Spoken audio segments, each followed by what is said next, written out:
Nadaan ka talaga sa ganun eh. Diba, binigyan ka ng schedule. Di ba kumain ba ako? Mabugas ako. Ano mo, schedule ko dati? Walang kaso. Sabi ni nanay ko, kuhaan ka na, nakahugas na ako. Nag-stay na ba?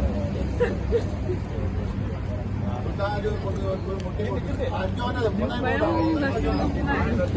Meron ka lang mag-video dati din? Dati pa? Nakakahawin na diba? Ako nagluto, ako pa pumunta.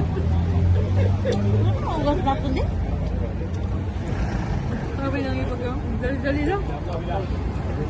Siyempre bata. Ano yung pagbata? Turuan sa naman. Iisipin mo nga, nonsense ka.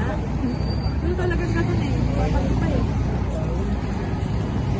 Nga lang, ano, schedule ko mag-i-give. Kasi lang na-i-givean namin na wala kami break. Si kuya ko, ako i-givean ko na yung parang toka ko ba. Para di na utusan kasi napapagod na rin akong utos-utusan. Ngayon, gano'n. Oh, ikaw na lang. Gano'n, si kuya ko. Naman si kuya ko. Ginagawa niya pero parang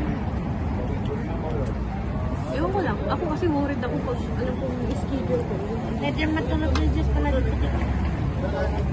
Complete naman. Malamig.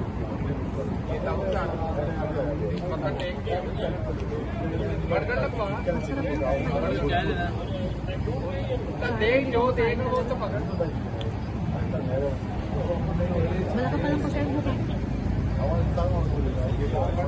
Mag-order ka ah.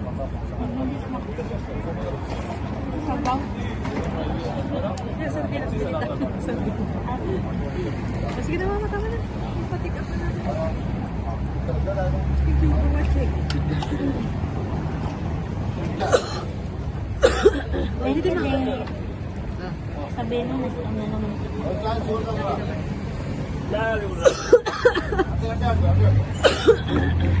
Wala naman bago, lagi naman. Hindi ka talaga, te. Wow.